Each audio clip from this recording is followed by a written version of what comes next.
নমস্কাৰ, মই ৰীমা।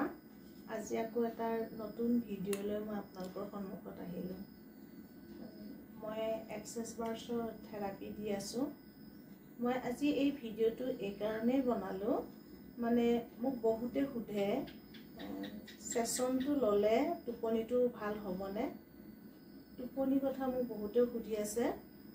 যিসকল লোকে মোক কৈ আছে যে তেওঁলোকৰ টোপনিটো ঠিক নহয়, বহুত মানে টোপনিটো কম, তেওঁলোকৰ কাৰণে মই এই ভিডিঅ'টো বনালোঁ। এই ছেশ্যনটো টোপনিৰ কাৰণে খুবেই ভাল। ছেশ্যনটো যেতিয়া ল'ব তেতিয়া আপোনালোকে নিজে অনুভৱ কৰিব যে যেতিয়া আপোনালোকে ছেশ্যনটো লৈ যোৱাৰ পিছত বুজি পাব সেইদিনা ইমান ধুনীয়াকৈ আপোনালোকে শুব। বহুত ভাল, ছেশ্যনটো টোপনিৰ কাৰণে খুব ভাল। এগৰাকী বাইদেউৰ মোৰ ওচৰত আহিছিলে, এইখিনি কথা আপোনালোকক ক'লে হয়তো বহুত বেছি ভাল পাব। এগৰাকী বাইদেউ মোৰ ওচৰত আহিছিলে, তেওঁ টোপনি একদম নাছিল, একেবাৰে টোপনি নাহে। ৰাতি যেতিয়া শুৱে গোটেই ৰাতি উজাগৰে থাকিবলগীয়া হয়। তেওঁ 3 মাহ দিন মানে এই ৰোগত ভুগিছিলে। ডাক্তৰক দেখালে, ডাক্তৰক দেখাৰ পিছত তেওঁক মেডিচিন স্লিপিং টেবলেট খাব দিলে। এটা স্লিপিং টেবলেট খোৱাৰ পিছতো তেওঁ জিলমিল টোপনি আহে।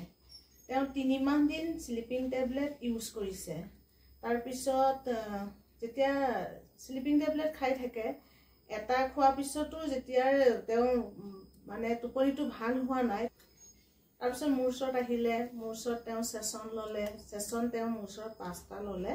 ছেশ্যন 5টা লোৱাৰ পিছত আজিলৈকে তেওঁ স্লিপিং টেবলেট খাবলগীয়া হোৱা নাই। প্ৰথম 2টা ছেশ্যন লোৱাৰ পিছতে তেওঁ মানে টোপনি খুব ভাল হেনো, কিন্তু তাৰ ইচ্ছা কৰি আৰু তেওঁ মানে টোটেল 5টা ছেশ্যন তেওঁ মোৰ ওচৰত ল'লেহি। এই 5টা ছেশ্যন লোৱাৰ পিছত আজিলৈকে তেওঁ এটা স্লিপিং টেবলেটো খোৱা নাই। ভাবক, 3 মাহ স্লিপিং টেবলেট খাই যিগৰাকী মানুহ শুইছিলে, কিন্তু আজি মোৰ তাত আহি 5টা ছেশ্যন লোৱাৰ পিছত তেওঁ এতিয়া মানে ধুনীয়াকৈ টোপনি আহে। স্লিপিং টেবলেট খাবলগীয়া তেওঁ হোৱা নাইকিয়া। গতিকে এই এক্সেছ বাৰ্ছ থেৰাপিটো টোপনিৰ কাৰণেও বহুত বেছি ভাল।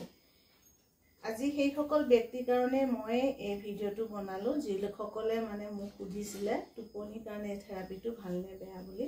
তেওঁলোকৰ কাৰণে বাইদেউজনীৰ কথাখিনিও মই কৈ দিলোঁ। আৰু আপোনালোকে যদি ছেশ্যন ল'ব খোজে মোৰ ওচৰত আহিব, মই ছেশ্যন দি আছোঁ। আৰু তলত কণ্টেক্ট নাম্বাৰ দিয়া থাকিব, মোৰ লগত যোগাযোগ কৰিব আপোনালোকে। যদিহে ছেশ্যন লয় তেন্তে মোৰ লগত আপোনালোকে সেই কণ্টেক্ট নাম্বাৰত যোগাযোগ কৰিব পাৰিব। আৰু শেষত ভিডিঅ'টোৰ এটা লাইক কৰিব, ছাবস্ক্ৰাইব কৰিব, শ্বেয়াৰ কৰিব একেবাৰে নাপাহৰিব।